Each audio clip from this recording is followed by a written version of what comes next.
few days ago we had another Nintendo Direct, and I don't know about you guys, but I wasn't expecting too much from it really. Going into this year, I thought, like a lot of people, that we would start to see signs of a Nintendo Switch successor and that it might come towards the end of this year. And while that no longer seems to be the case, it did definitely seem like maybe this was going to be a quiet final year for the Switch. And I was okay with that, you know. I think it makes sense. There's got to be a lot of effort being put into sort of development of, you know, Switch successor games, and so it makes sense for the Switch to just get a couple of new games, you know, make some remasters for it as well, because they don't seem to take as much development time and money to make, and then you just kind of let the Switch have a sort of graceful, quiet final year. Now though, I think it's safe to say that if this is the Nintendo Switch's final year, it's going out with a bang. So let's just do a quick recap of games from 2024 that we knew were being published, or maybe they'd already been published by Nintendo this year before this Direct. So you had another Code Recollection, which came out in January. You had the Mario vs Donkey Kong remaster that dropped in February.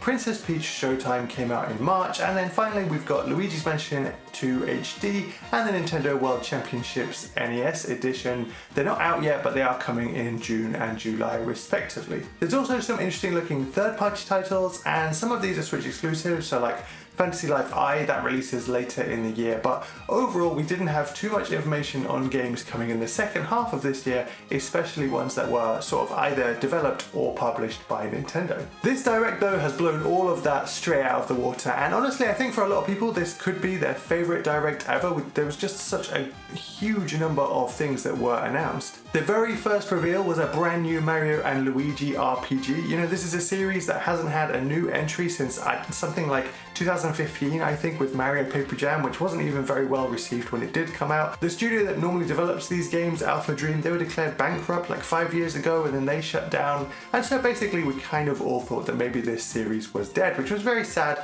but it seems not to be the case. It's back, and with a brand new entry that looks great. It looks like it's got the original charm and humour. The mechanics are back and they look like a lot of fun, and just visually the game looks gorgeous, and it's coming out in November. So imagine being a fan of this series, thinking for such a long time that the series was dead, and then you not only get a brand new game announced, but it's coming out in just a few short months. What a way to start the Direct. Donkey Kong Country Returns is also getting a remaster for the Switch. This game came out originally on the Wii, then it was ported over to the 3DS, and now it's coming over to the Switch. Because it's a remaster, it does fall into that category of, you know, less development time and cost, but, you know, at the same time I think there's a lot of love for this series, and especially Tropical Freeze on the Switch as well, so it'd be great to have this one on the same system. I think it just makes sense, and I was pretty happy seeing this. Next up, I want to talk about Dragon Quest. Now, I know that this game is coming out on other consoles, but I just think it's significant that we got to see, you know, a better look at this game on the Nintendo Switch Direct. Maybe it's just me, but I feel like these HD 2D games fit in really well on a handheld like the Switch.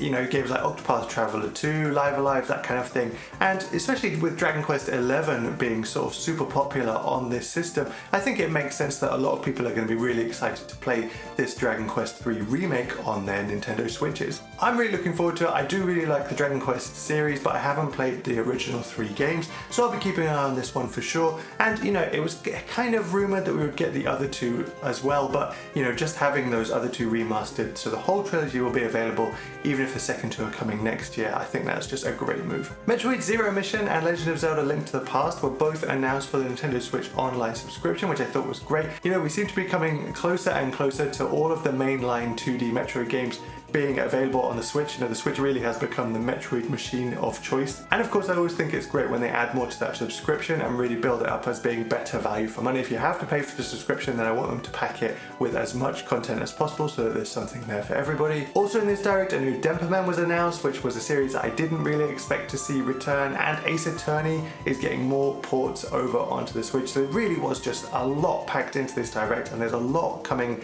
out in the second half of this year for everybody. Basically, there must be something for everybody coming out this year now. Now, I was extremely surprised to see a new Mario Party game shop. We've already had 2 on the Switch already, so I wasn't really expecting a third, but we love Mario Party in my house. We don't play it so much, just the 2 of us, but Mario Party Superstars comes out from time to time when we've got sort of the right guests over, and we always have a good time with it. It always ends up with one of us laughing, you know, people getting super frustrated when there's bonus stars at the end. But to be fair, they usually reward me, so I'm not the one that gets frustrated, but it's it's always good fun. I really like that Jamboree seems to have more boards than in the other games. You know, one of the complaints that I have with the other games is that you only really have 4 or 5 boards, and so eventually they do sort of get stale, but this one seems like it's starting with 7, which is great. And of course it says it's packed with the most mini games of a Mario Party game ever, so that will be something that I'm really looking forward to. I especially like the look of 2 boards, one of them that's set in a mall and one of them that's set on a racetrack. I think those are great ideas for Mario Party themes, and I'm really looking forward to trying them out. Now, I said I was really surprised to see a Mario Party game on this Direct, and that is true, but I was even more surprised to see this next game that I'm going to talk about. I often see a lot of comments online when people talk about Zelda and how Zelda's had a really good time on the Switch, but you know, just to sort of top it off, wouldn't it be great if we sort of had some ports or maybe some remasters of Twilight Princess and Wind Waker? And you know, I agree with this. It always felt unlikely to me that at this point we would get a new Zelda game, but I thought those ports seemed sort of realistic, and those are games that I've never played Wind Waker. I did have Twilight Princess, but I never got that far into it, so I would have liked to see those games come out, but I definitely was not expecting to see a brand new Zelda game being announced, and a 2D Zelda game at that. Echoes of Wisdom has the same art style as the Link's Awakening remake that came out a few years ago, but the gameplay does look like it's going to be quite different from normal this time around. This time it's Link that's gone missing, and you play as Zelda trying to find Link, I guess, and also, you know, just sort of save the kingdom. Zelda's playstyle looks a lot more puzzle-like. You create these echoes of objects and monsters to traverse, to climb, to help you in combat. In the Direct they said that there's loads of different echoes, and they expect people, because of this, to have a great variety of sort of playthroughs. Everybody's playthrough will be a little bit different. And this sort of reminds me of sort of that sandbox playground style gameplay that you've got in sort of Breath of the Wild and Tears of the Kingdom, but you know, sort of translated and changed a little bit for a 2D game. So I think it fits in really well with sort of their design philosophy for those games, and I'm looking forward to seeing how it works with a 2D Zelda game. And of course it's only 3 months away. How amazing is that? So that must be it, right? A brand new 2D Zelda game must be the most exciting thing in the Direct. It must be the thing that they ended on, and you know, it was their one more thing, right?